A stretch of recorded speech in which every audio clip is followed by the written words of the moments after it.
Qual foi o processo de vamos atrás de onde? Quem está fazendo essa vacina? Qual foi Aí já em abril, o Butantan já tinha um acordo com o laboratório Sinovac. O laboratório chinês privado, não é laboratório do governo chinês, é um laboratório privado, com sede em Pequim. Nós tínhamos estado com eles em agosto de 2019, quando nós abrimos o escritório de São Paulo em Xangai. Tá. São Paulo tem um escritório em Xangai, como tem em Dubai, como tem em Munique, na Alemanha, como vai ter agora em Nova York, para estimular investimentos em São Paulo e também a exportação de produtos daqui de São Paulo, industriais e do agro, para os Estados Unidos, para a Europa, para a Ásia e para o Oriente Médio.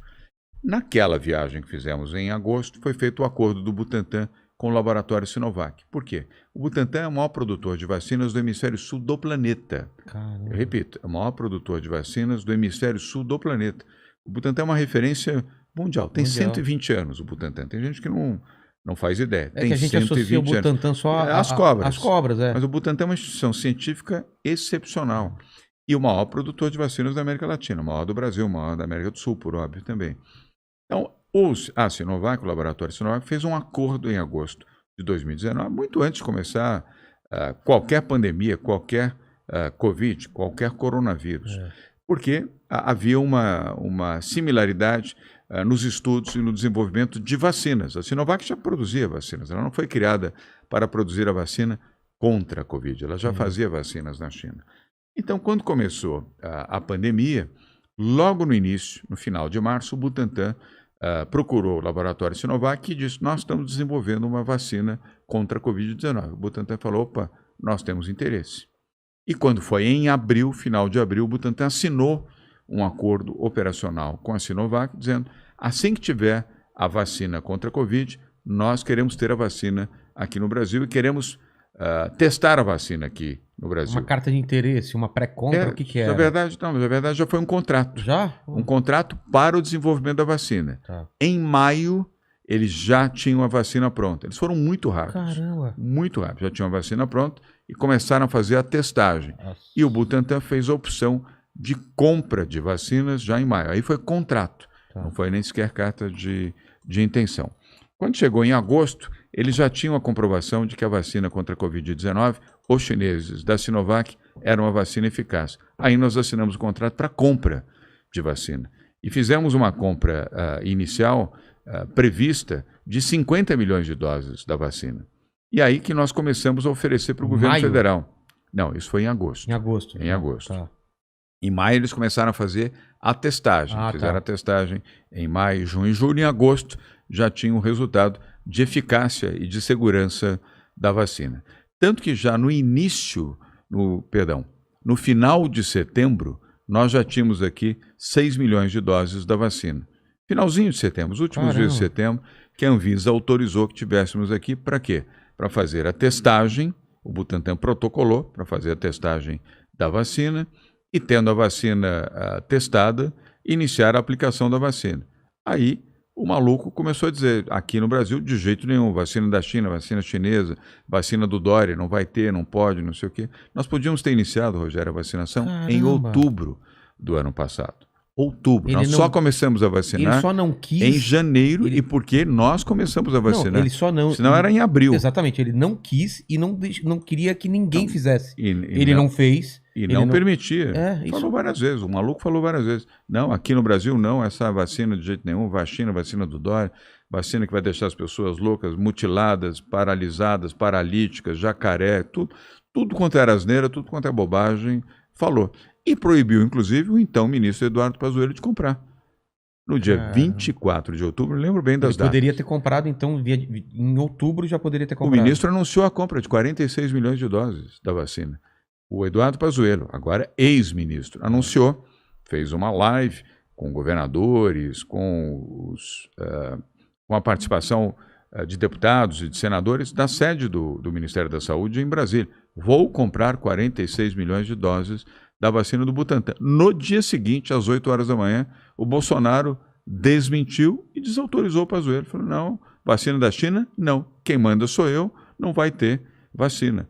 E desfez o compromisso que ele tinha assinado, Pazuello tinha assinado, com a decisão de comprar 46 milhões de doses. Aí nós ficamos discutindo, debatendo e principalmente brigando, inclusive junto ao Supremo Tribunal Federal, para ter a liberação da vacina. O que veio acontecer no dia 17 de janeiro deste ano. De outubro para janeiro, todo esse tempo. Nós perdemos outubro, perdemos novembro, perdemos dezembro e 15 dias, na verdade, 16 dias de janeiro. No dia 17, a Anvisa, finalmente reunida, deu o voto positivo favorável, atestando que a vacina Coronavac era segura, era eficaz. E no dia 17, 10 minutos depois da Anvisa dar o último voto, são 5 votos, 10 minutos depois, a Mônica Calazans, enfermeira negra, recebia no braço a primeira dose da vacina no Brasil. Foi a primeira vacinada no Brasil.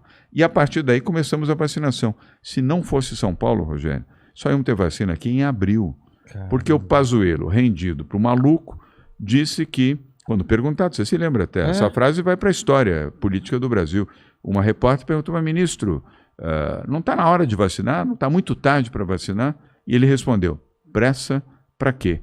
Em abril a gente começa a vacinar, porque só ia ter a AstraZeneca em abril. Se não fosse o Butantan, se não fosse São Paulo, modéstia à parte, se não fosse eu, para dizer vamos vacinar, quantas vidas mais nós teríamos perdido? Iam perder janeiro, iam perder fevereiro, iam perder março, iam começar a vacinar em abril. O Brasil já perdeu 525 mil vidas. 525 mil pessoas estão mortas. E para quê? Para quê? Para satisfazer. É uma briga, é um ego? É o quê? Para satisfazer o desejo sádico. Só pode ser isso. Eu não entendo isso. Eu não entendo. Eu tento entender, tá? Mas é difícil de entender. Mas eu não consigo entender. Eu não consigo. Maluco não dá para entender. Não dá para interpretar maluquice. Até porque ele tinha na mão uma oportunidade única na história. Nunca nenhum presidente do Brasil teve uma oportunidade de salvar tantas vidas. Claro. Porque a gente não viveu o período de guerra. E ele tinha na mão. E ele falou, quer saber? Eu não vou pensar em ninguém, eu vou pensar em mim, ou sei lá, eu não sei. Vou bancar. Quantas vezes ele disse, essa vacina não? Quantas vezes ele falou, é gripezinha, resfriadozinho. Apostou na cloroquina. Comprou milhões em cloroquina e não comprou milhões de vacina. Quem pagou isso? Os que estão mortos hoje. Exatamente. Nossos amigos, nossos parentes, nossos vizinhos, pessoas queridas estão mortas. Não tem como não ficar revoltado. E muitos estão internados ainda até hoje em hospitais. Não tem como não se revoltar disso. Mas você acha que o fato de você ter levantado essa bandeira e ir atrás pesou nessa decisão? Se fosse um aliado dele que tivesse descoberto esse caminho... Não ia fazer a menor diferença. O problema era a China, você acha? Não, a menor diferença é que ele é maluco. Entender. Eu tô tentando entender o que... Escuta, ele negou a vacina da Pfizer. Agora, a CPI provou isso. Veio um imunologista aqui, né? E ele falou que, cara, todo mundo ofereceu para ele lá atrás. Em janeiro. A Pfizer, você viu a denúncia feita pela CPI? Em janeiro, a Pfizer fez 8 ofertas da vacina para o governo brasileiro, para o Ministério da Saúde, que disse não para essa vacina. E você sabe. E a AstraZeneca confiou numa vacina que demorou e não estava pronta. Negaram a Moderna, a outra vacina americana, que ainda não está aqui no Brasil, e a vacina da Janssen também disse não, como disse não para a Coronavac. Se não fôssemos nós, Rogério, para dizer, desculpa estar batendo aqui na mesa, mas se não fôssemos nós, vai vacinar e vai ter a vacina, porque nós vamos ao Supremo Tribunal Federal, não teria vacina, só estaremos vacinando a partir de abril e com uma vacina. A AstraZeneca, eu não tenho nada contra essa, acabei de dizer que era uma boa vacina, mas não era suficiente, como não é, de fato. Né? Tem que pegar um pouco daqui, um pouco dali. Por quê? Porque a gente está pegando essas outras vacinas, a gente está pegando o resto. Todo mundo está sendo vacinado, está sobrando, está vindo para cá. Sendo que a gente podia estar nessa linha de frente de pegar logo essa... O Brasil podia ter sido um dos primeiros países, um dos 5 primeiros países do mundo. Com a infraestrutura que a gente tem para vacinar. Nossa. E hoje nós poderíamos estar com o país, hoje, praticamente com a vacinação completa, mais de 80% hoje. E olha o sofrimento que a gente ainda está. Olha quantas mortes por dia nós temos, quantas pessoas perdemos. Quem está nos ouvindo, quem está nos acompanhando, nos assistindo aqui, duvido que alguém não tenha tido alguém da família, ou pelo menos alguém querido, um amigo, que se foi pela Covid. E às vezes se foi assim, 5 dias, pum, não, era pegou muito, Covid e morreu. Muito rápido. Assim. E a vacina salva. Por isso que eu quero enfatizar também, Rogério, quem tomou a primeira dose tem que tomar a segunda dose. Não pode esquecer de tomar. Mesmo que atrasado, mesmo que tenha perdido o prazo, não tem problema. Dá pra... Não tem problema, não estou aqui falando como infectologista, como médico, mas eu consultei os médicos e eles dizem, mesmo que você tenha perdido o prazo, tome a vacina. É melhor do que não tomar. É melhor do que não tomar. O não tomar significa risco e tomar significa a imunidade, você está protegido.